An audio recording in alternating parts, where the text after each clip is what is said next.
அன்பான நேயர்களே, காலை வணக்கம். இன்று புதன்கிழமை. பச்சை மாமலை போல் மேனி பவழவாய் கமல செங்கல் அச்சுதா அமரரே ஆயர்தம் கொழுந்தே என்னும்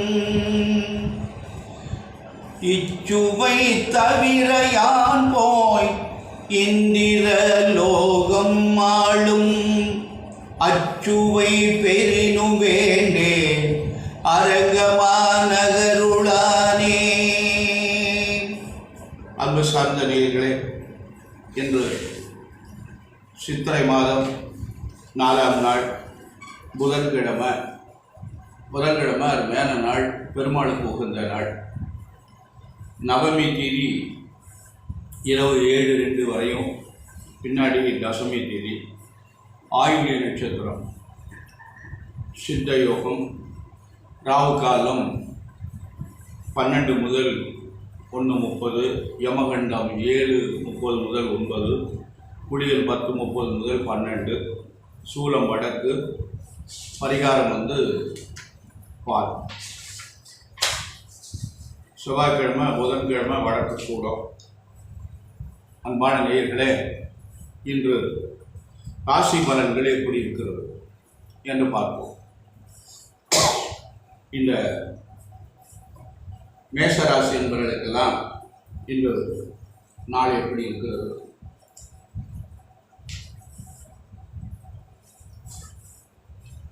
இந்த மேஷ ராசியில் குரு இருக்கிறார். அவர் நல்ல அருமையான இடத்துல இருக்கார். நட்பு கிரகத்தினுடைய வீட்டில் அவருடைய பார்வை 5, 7, 9ஆம் இடத்தை பார்க்கும். குருனுடைய பார்வை மிகச்சிறப்பாக இருக்கிறது. ராசிநாதன் செவ்வாய் எங்கே இருக்காருன்னா 11, சனி 11. இது 2 நல்ல மேஷராசிக்கு நல்ல அருமையான முடிவு. 4ஆம் அதிபதி பலமாக இருக்கார், 4லே இருக்கார். அது ஒரு பெரிய சிறப்பு. 4ஆம் அதிபதி ஒரு ஜாதகத்தில் பலமாக இருக்கணும். ராசியிலோ லக்கணத்திலேயோ 4ஆம் அதிபதி பலமாக இருந்தால் சௌரியம் சுகமாக இருக்கலாம்னு. ஆக மேஷராசி என்பவர்களுக்கு இன்று நல்ல நாள். ரிஷபராசி என்பவர்களே, உங்களுக்கு ராகு பகவானும் ராசிநாதனும் 11 இருக்காங்க. ராசிநாதன் சுக்கிரன் உச்சம் பெற்றிருக்கார்.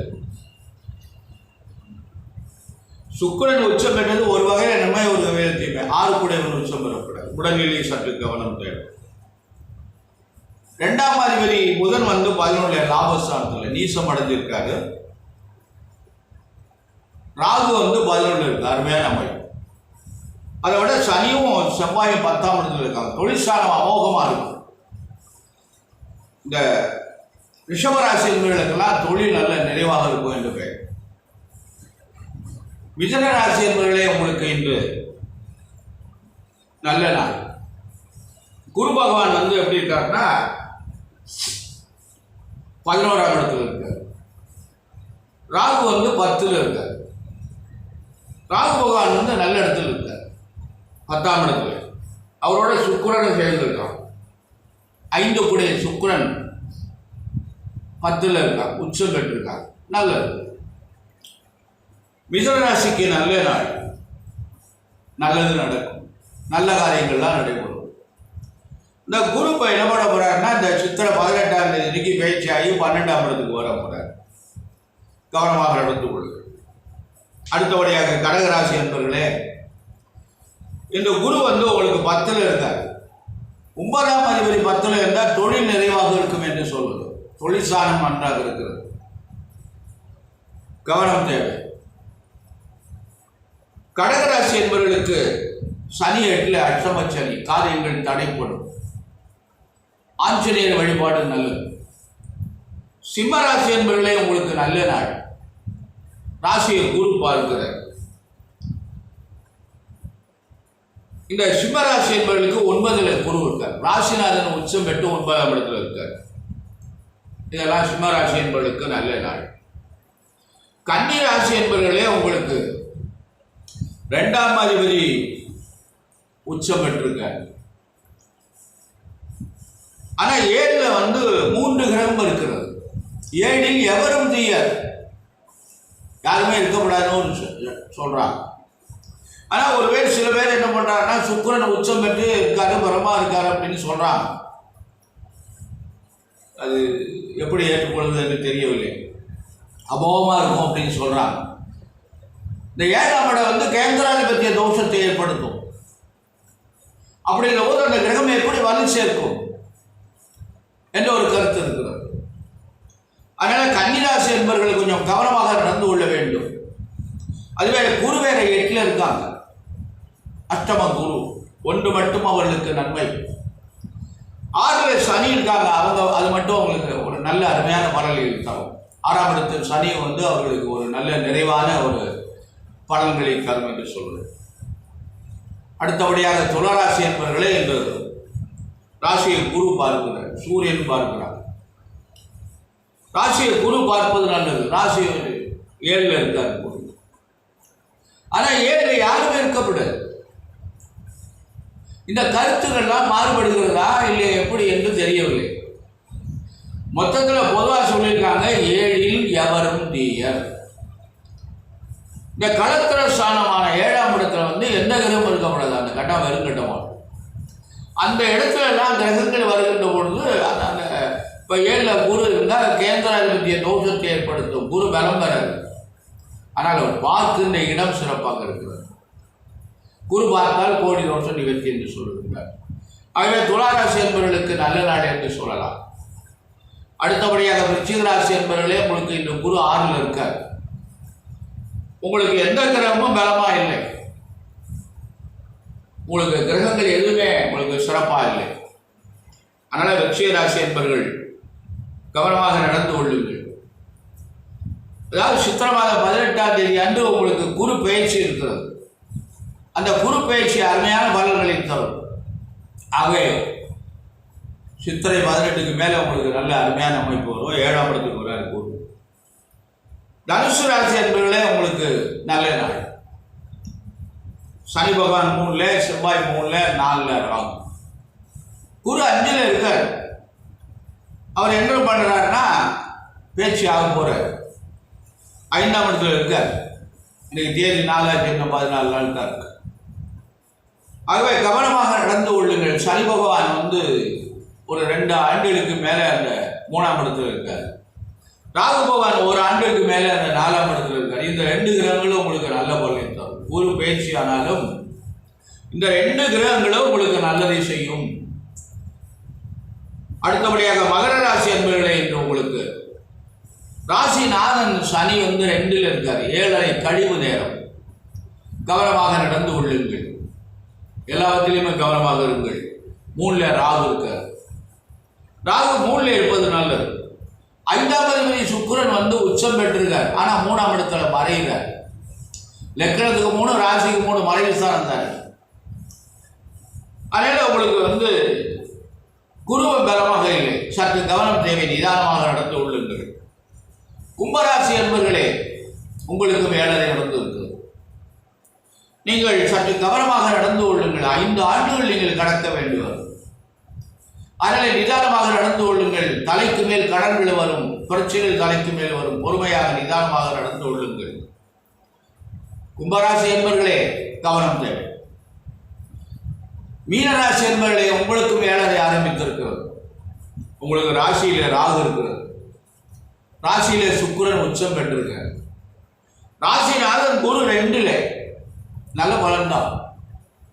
குரு 2ல் இருக்கார். 6ஆம் அதிபதி உச்சம் பெற்றிருக்கார்.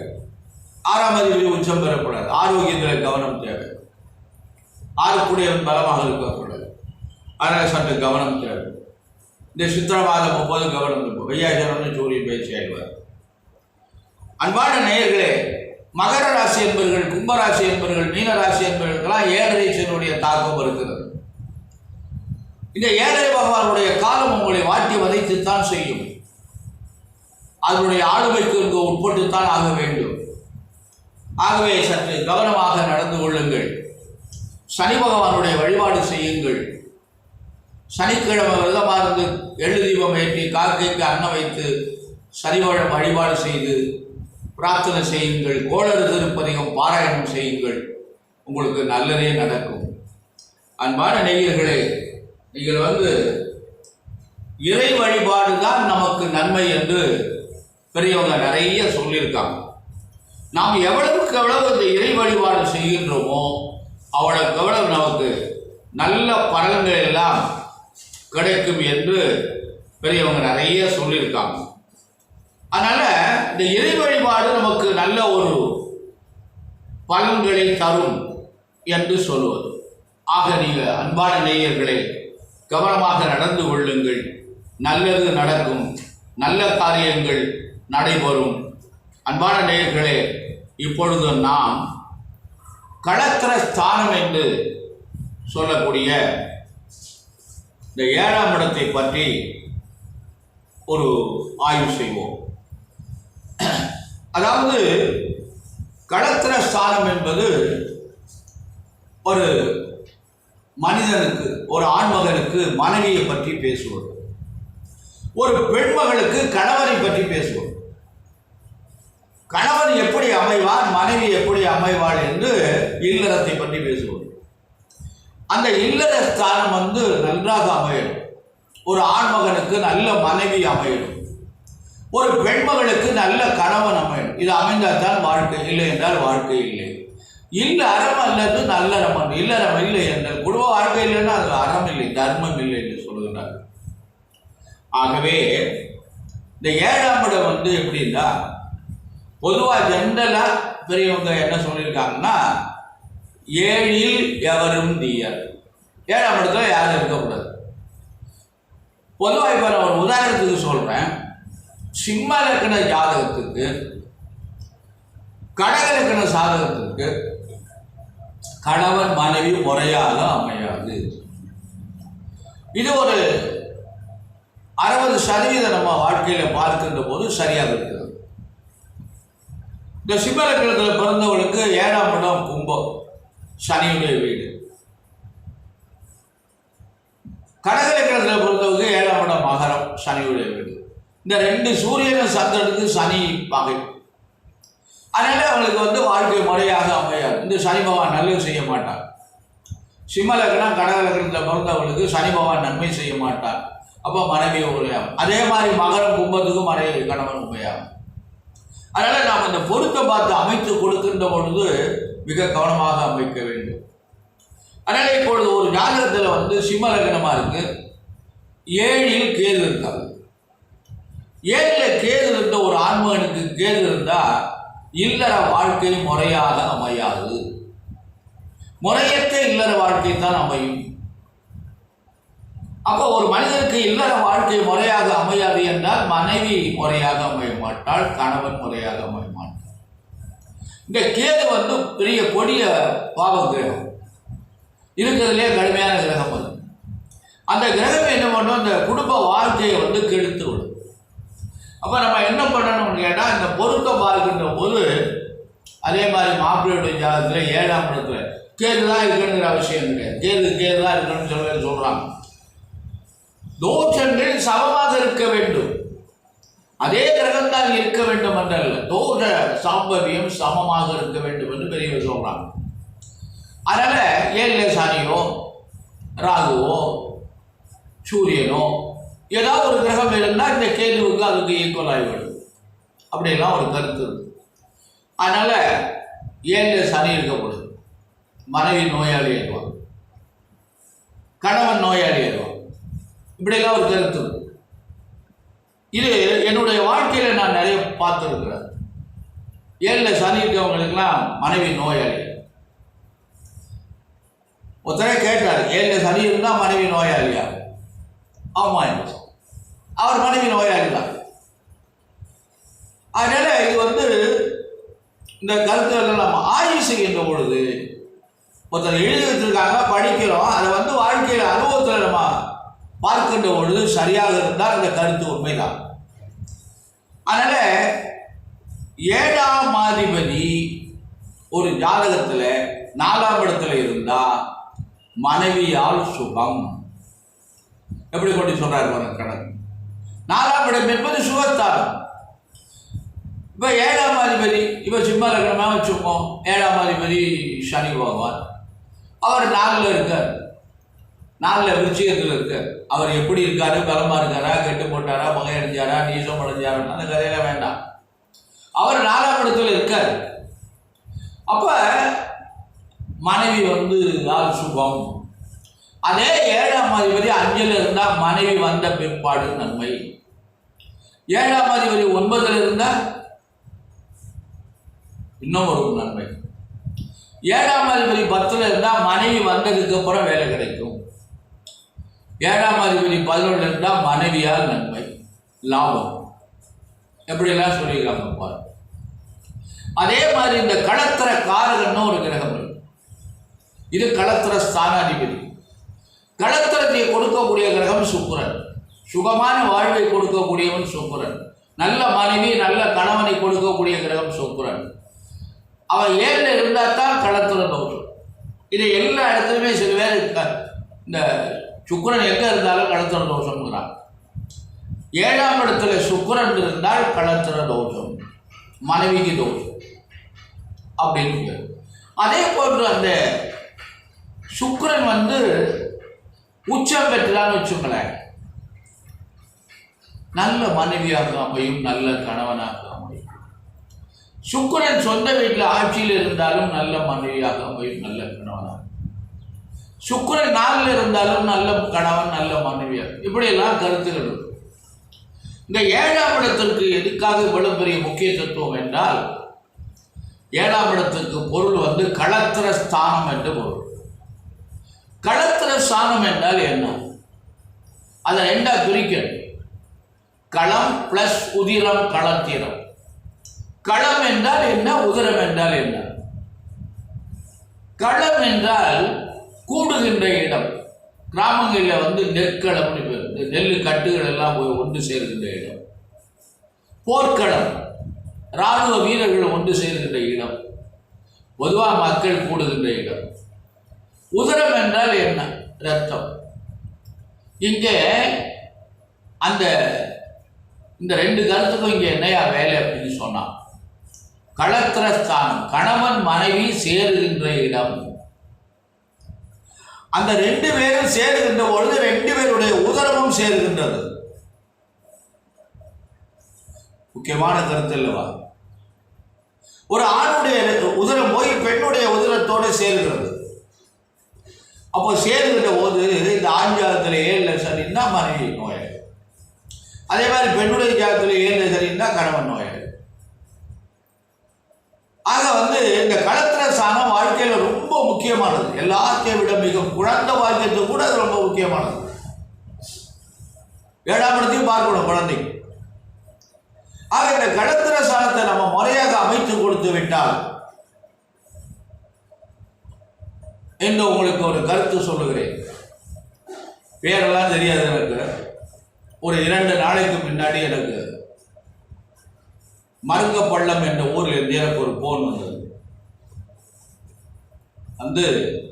இந்த டேட் சொல்கிறேன், டைம் சொல்கிறேன், சிங்கப்பூரில் பிறந்திருக்காங்க. அவங்க ஜாதகத்தை கொஞ்சம் போட்டு பார்த்து என்ன லைக்குன்னா அப்படின்னு சொல்கிறோம் அப்படின்னு.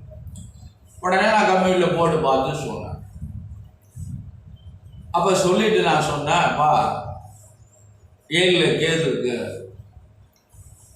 தாம்பத்தியம் சரியாக இருந்திருக்காது, இந்த பெண்ணுக்கு முறையாக அமைஞ்சிருக்காது, வாழ்க்கை முறையாக அமைஞ்சிருக்காது, நான் நல்லா உயர்கல்வி உயர்ந்த பதவியில் இருக்கணும், மருத்துவத்துறையில் கூட இருக்கலாம் அப்படின்னு சொன்னேன். அதான் உண்மை. பிரிஞ்சுட்டாங்க. அது கணவன் மனைவி திருமணம் பண்ணிட்டு பிரிஞ்சுட்டாங்க. அது இந்தியா டைம் போட்டு ஜாதகம் எழுதியிருக்காங்க. லக்கணம் தப்பாக வருது, கன்னியா லக்கணம், அவர் சிம்ம லக்கணம் போட்டு எழுதியிருக்காரு. அப்போ இந்த ஆய்வை நாம் பார்க்கின்ற பொழுது சரியாக இருக்கிறது. படித்திருக்காங்க அந்த பெண்மணி, மருத்துவராக இருக்கிறாங்க. பாருங்க, என்ன படித்து என்ன வேலை பார்த்து என்ன, மருத்துவமாக இருந்தால் என்ன, எவ்வளவு வசதி இருந்தால் என்ன, கணவன் முறையாக அமையவில்லை இல்லைவா, வாழ்க்கை முறையாக அமையவில்லை இல்லைவா. அப்பொழுது இதை பெரிய வருத்தப்படக்கூடிய விஷயம் அல்லவா. ஆனால் ஜாதகம் பொருத்த பார்த்தவங்க இந்த 7ஆம் இடத்தை ஆய்வு செய்யவில்லை. 7ஆம் இடத்துக்கிட்டே அவங்க போக மாட்டேங்கிறாங்க. பஞ்சாங்கத்தில் இருக்க பொருத்தத்தை மட்டும் வைத்துக்கொண்டு பொருத்தம் பார்த்து திருமணம் சேர்த்து விட்டுறாங்க. அதனால் இந்த குழந்தையுடைய எதிர்காலம் திருமணமாகி 4-5 வருஷத்துக்குலாம் கோர்ட்டுக்கு போயிடலாம். இப்படியெல்லாம் நிறைய அந்த 7ஆம் இடத்துல பிரச்சனைகள் நிறைய இருக்கிறது. ஆக அன்பான நேயர்களே, இந்த பொருத்தம் பார்க்கின்ற பொழுது இந்த குழந்தைகளுடைய ஜாதகத்தை தெளிவாக பார்த்து 7ஆம் இடத்தை நன்றாக கவனம் செய்து 2 பேருக்கும் 7ஆம் இடம் எப்படி இருக்கு என்று ஆராய்ச்சி செய்து நல்ல விதமாக பொருத்தத்தை சேர்த்து கொடுத்தால் நமக்கு பெரிய புண்ணியம் உண்டு. அந்த குழந்தைகள் 2ம் சிறப்பாக வாழ்ந்தால் நமக்கு பெரிய புண்ணியம் உண்டு. நமக்கு அவர்கள் ஒன்றும் செய்ய வேண்டாம். அவர்கள் சந்தோஷமாக வாழ்ந்தாலே அந்த இறைவன் நமக்கு அருள் செய்வார். நிச்சயமாக அந்த புண்ணியம் ஜோடலுக்கு கிடைக்கும். பெற்றவர்களை விட ஜோடலுக்கு அந்த புண்ணியம் ஒரு வழிகாட்டியெல்லாம் அப்படி தான் இருப்பாங்க, அப்படியே தான் இருப்பாங்க. பயன் அடைகிறவங்க நல்ல பலனை அடைவாங்க. அது மாதிரி இந்த நல்ல பொருத்தங்களை பார்த்து செய்து கொடுத்து இந்த குழந்தைகளை நன்றாக வாழ வையுங்கள். இது பெற்றோர்களும் இதில் கொஞ்சம் அக்கறை எடுத்துக் கொள்ளுங்கள். ஒரு நல்ல ஜோதிடரை அணுகி 7ஆம் இடம் எப்படி இருக்கின்றது, 7ஆம் அதிபதி எப்படி இருக்கின்றார் என்றெல்லாம். இப்பொழுது எல்லாருமே நிறைய படிச்சிருக்காங்க, ஆனால் படித்தவர்கள் தான் தவறு செய்கிறார்கள். தமிழ் காலண்டரை பார்த்து தேதி வைத்துக் கொண்டு வருகிறார்கள் திருமணத்துக்கு. காலையில் 6 to 7 ரிஷபலக்னர், அவர் 7 to 8 ரிஷபலக்னம் போட்டு வர தமிழ் காலண்டருக்கு காமிக்கிறார். பஞ்சாங்கத்தில் என்பது 6 to 7 வரை தான் இருக்கு. ஆனால் அவர் என்ன பண்ணுறாருன்னா 8 மணிக்கு மேலே அப்படி 9 மணி வரை ரிஷபலக்னம் இருக்குன்னு மிதுன லக்னத்தை ரிஷபலக்னம் இருக்குன்னு போட்டுக்கார.